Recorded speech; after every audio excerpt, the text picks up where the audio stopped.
La chica que ves en pantalla aceptó inocentemente unos tragos con unos amigos sin imaginar que habrían intenciones oscuras detrás de ese plan.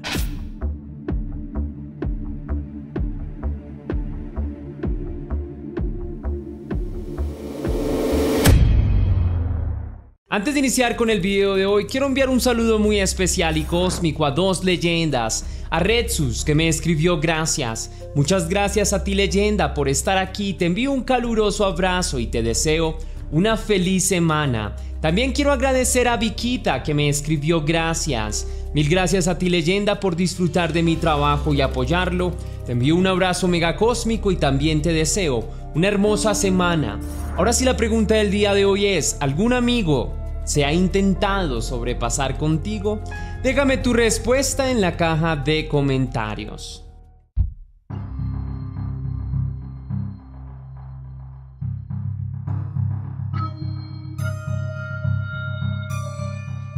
Nelly Karina del Pozo nació en Quito, Ecuador, en el año 1993. Desde su más tierna infancia, su vida estuvo marcada por la profunda sombra de la desgracia. Cuando tan solo tenía 2 años, su padre falleció a causa de un cáncer que devoró su vida muy rápidamente. A pesar de ello, Karina creció como una niña feliz. No la aquejaban demasiado los recuerdos, pues en su memoria la figura de su padre apenas tenía matices claros.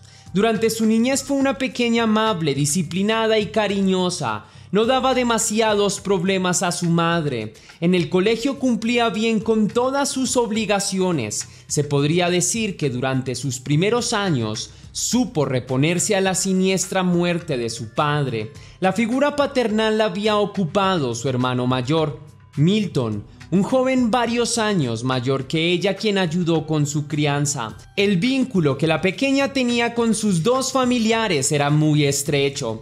Cuando la adolescencia comenzó a asomarse en la vida de Karina, recibió otro fuerte cataclismo en su vida. Su madre murió en el 2008, cuando ella tan solo era una joven de casi 15 años. La sombra del cáncer apareció una vez más, pero esta vez se llevó la vida de su progenitora.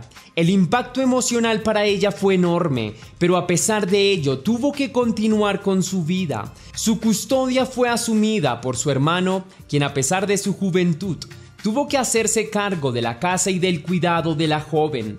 Karina de igual manera no dejó que todo el peso de la vida cayera sobre los hombros de Milton, pues poco tiempo después de la muerte de su madre, la joven empezó a ayudar a su hermano económicamente a través de trabajos temporales que conseguía de vez en cuando. Karina era una joven con un rostro angelical, unos ojos oscuros y penetrantes. Era una joven bastante bella. Gracias a su atractivo físico consiguió empleos durante esta época como promotora de belleza o modelo para pequeñas marcas de ropa. Cuando le salían estos trabajos, los réditos económicos que le quedaban eran buenos, pero en su mayoría los destinaba a la manutención del hogar. Durante varios años la vida de Karina fue esta: pasaba el día en el colegio y más tarde salía a trabajar. En las noches volvía, cumplía con sus deberes y finalmente se iba a dormir. Así fue como la adolescente terminó la secundaria. Sus sueños, como los de muchas otras jóvenes, era empezar la universidad y graduarse de una carrera profesional. Para cumplir este sueño, ella sabía que necesitaba un empleo de tiempo completo y no tan volátil.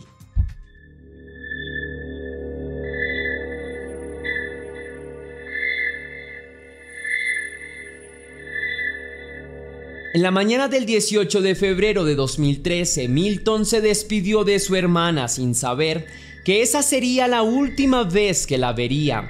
Karina le dijo que iría al Ministerio de Relaciones Laborales a dejar varias hojas de vida.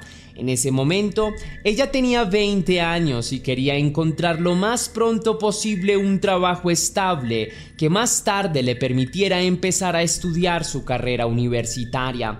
Antes de salir, Karina le dijo que volvería temprano, que aquella tarea no le tomaría demasiado tiempo. Milton continuó con su día de manera habitual. En el transcurso de la tarde, casi de la noche, intercambió mensajes con su hermana, pues cuando se dio cuenta, de que ya era bien entrada la tarde y vio que no había llegado, quiso saber sobre ella. La joven le respondió que se encontraba en compañía de varios amigos y que llegaría más tarde. Varias horas después de este mensaje, Milton se durmió y no se inquietó ante la ausencia de su hermana. Sabía que era una joven responsable y que eventualmente volvería. A la mañana siguiente, Milton se levantó y fue a verificar cómo estaba Karina, pero inmediatamente se dio cuenta de que ella no había llegado todavía. Inquieto ante esta situación, trató de comunicarse con ella vía celular, pero este sonaba apagado y no recibía los mensajes que él le enviaba. Durante un rato, Milton trató de establecer contacto con la joven. Trató de comunicarse con amigos de su hermana, pero nadie le sabía dar razón de la joven.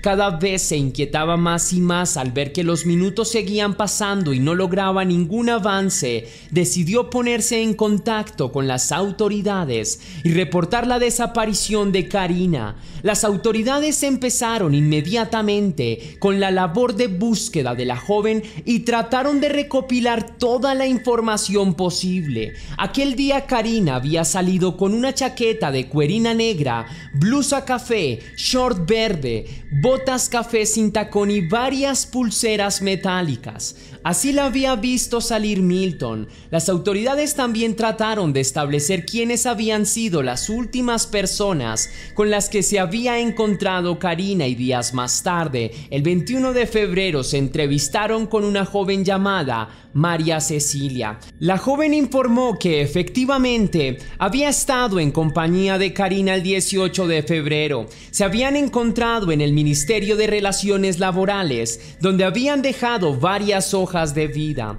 Al salir de allí, las jóvenes se reunieron con otro grupo de amigas mutuas con quienes conversaron durante un rato.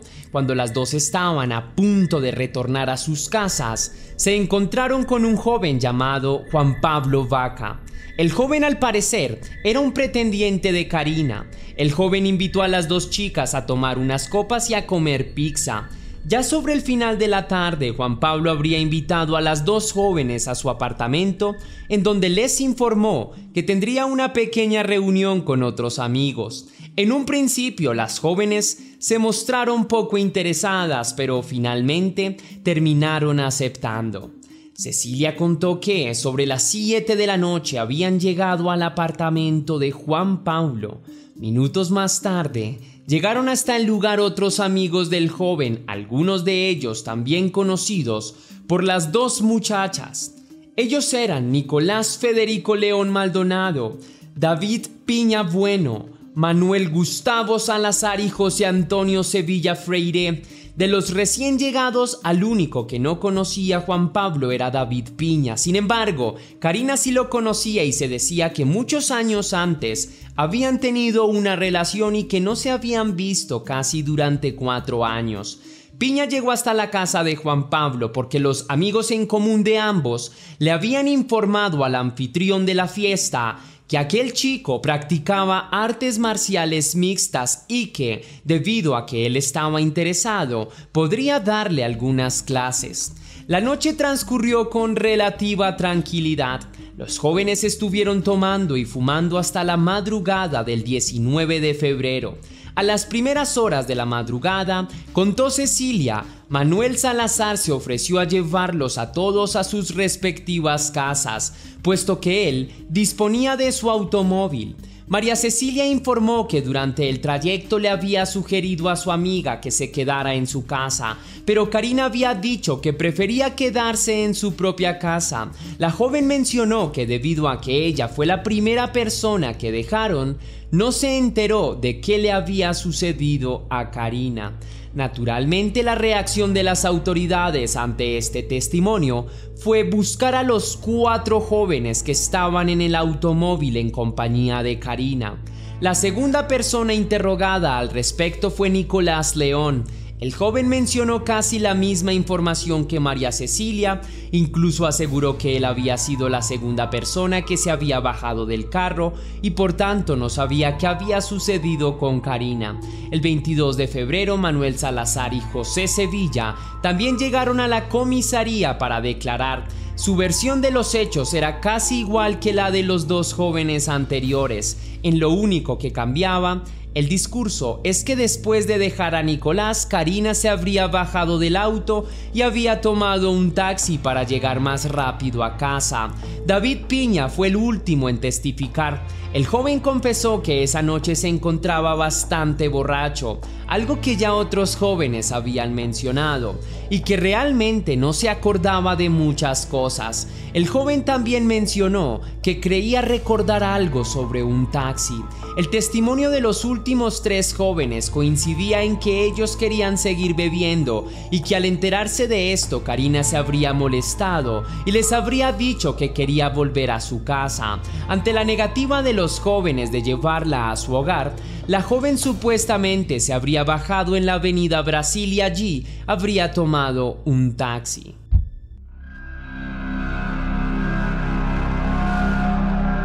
Después de los testimonios, las autoridades debían contrastar si lo que los chicos habían dicho era verdad. Para ello, ordenaron un peritaje al GPS del carro que había usado Manuel Salazar, que en realidad era propiedad de su madre. Luego del peritaje, se comprobó que María Cecilia y Nicolás habían dicho la verdad. El automóvil o bien se había detenido durante varios minutos en la casa de ellos, o había registrado el paso cerca de la casa, como fue el caso de Nicolás.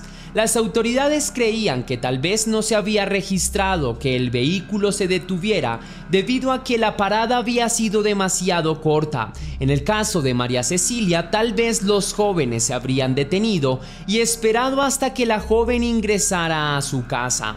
El relato de los tres jóvenes no cuadraba del todo. En primera instancia, el carro nunca había tomado la ruta donde supuestamente Karina se había bajado para tomar el taxi. En segunda instancia, el automóvil se había trasladado a una región que no coincidía con la residencia de ninguno de los jóvenes. La región era Llano Chico, a 9 kilómetros al norte de Quito.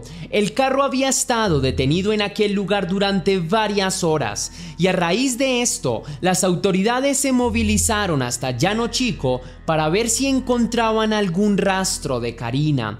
Esto ocurrió el 27 de febrero. Luego de un extenso operativo de búsqueda, los oficiales encontraron prendas de ropa pertenecientes a la joven. En consecuencia, el campo de investigación se amplió y horas después, desde que se produjeron los primeros hallazgos, el cuerpo de Karina fue encontrado en avanzado estado de descomposición.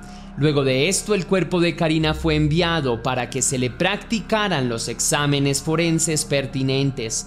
El informe reveló que la joven tenía múltiples fracturas en todo el cráneo. Estas se habrían producido con una piedra que también fue encontrada en la escena del crimen. Los golpes habían sido tan fuertes que incluso el cerebro de la joven salió de su cráneo. Uno de sus ojos también fue totalmente destruido. Adicional a eso, se encontró que la joven había sido estrangulada y que tenía signos de abuso. Posterior al hallazgo del cuerpo, las autoridades emitieron cargos en contra de los 5 jóvenes que se habían movilizado en el carro aquella noche. Días más tarde, todos serían llevados a la prisión. Un día después de que el cuerpo se encontrara, Karina fue sepultada. El dolor de su hermano era imposible de describir. Lo había perdido prácticamente todo en su vida.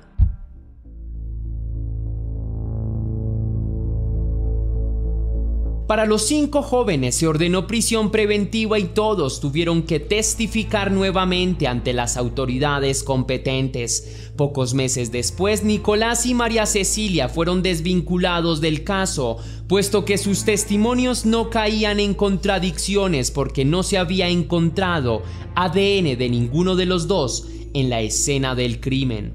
Por otro lado, los otros 3 jóvenes, cuando tuvieron que empezar a testificar ahora que el cuerpo de Karina ya había sido encontrado, empezaron a caer en contradicciones en comparación con sus primeros testimonios. Ahora cada uno de ellos tenía una versión muy distinta de los hechos. Manuel Salazar culpó directamente a David Piña por el asesinato de la joven. Según su versión, Piña les había indicado el camino para llegar hasta Llano Chico. Según Salazar, el plan de ellos era seguir bebiendo, algo que había disgustado a Karina, quien solo quería volver a casa.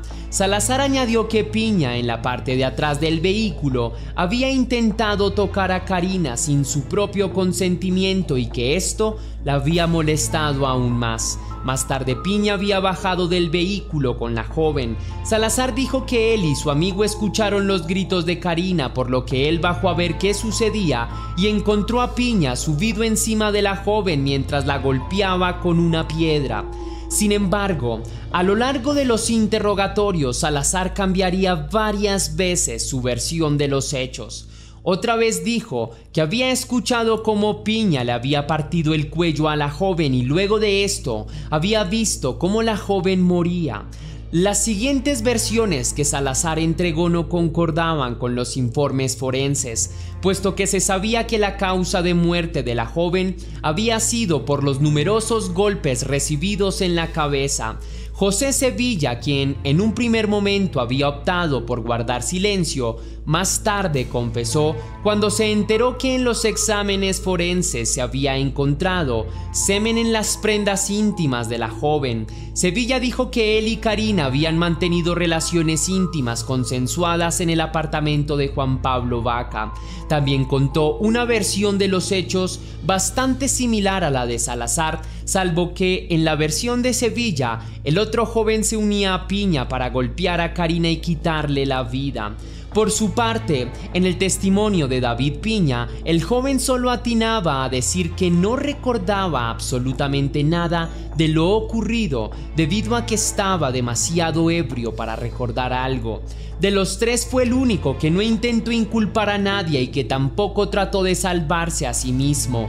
Con toda la información recopilada, las autoridades trataron de reconstruir los acontecimientos. Las declaraciones de los otros dos jóvenes jugaban muy en contra de David Piña.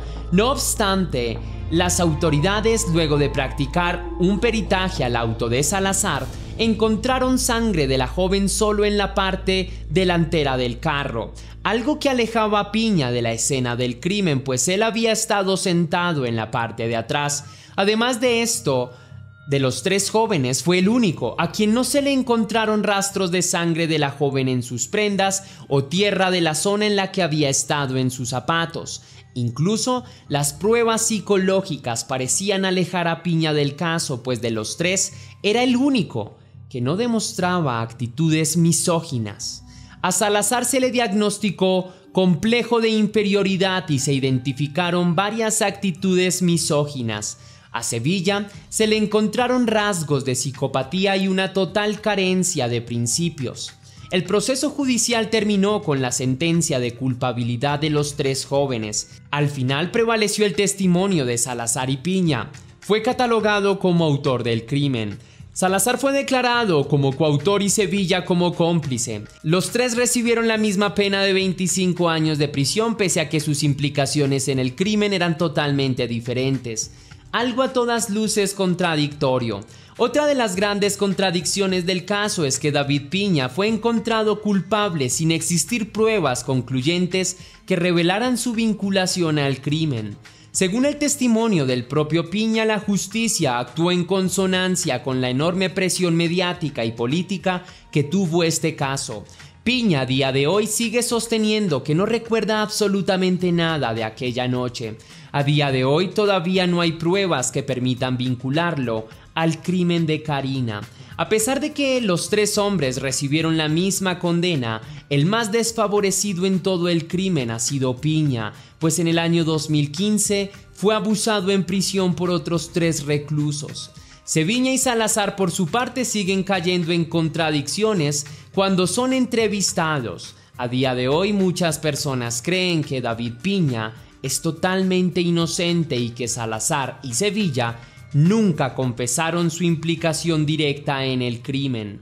Antes de cerrar el caso, es importante mencionar que el asesinato de Karina fue un evento histórico en el Ecuador, pues debido a este suceso se tipificó el feminicidio como crimen en este país.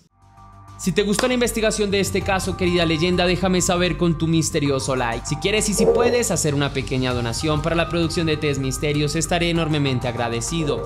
Lo puedes hacer de dos formas distintas. La primera, con el botón de super gracias que se ubica allá abajo, justo al lado del botón compartir o descargar, o también vía PayPal, ya que tienes el link en la descripción y en el comentario fijado. Si lo haces de cualquiera de estas dos maneras, recibirás un agradecimiento personalizado y un saludo de mi parte para un próximo video. Ahora sí, sin más que añadir por hoy, mi querida leyenda, recuerda que las dudas te acompañan, que somos misterio y que tú y yo nos vemos en el próximo caso.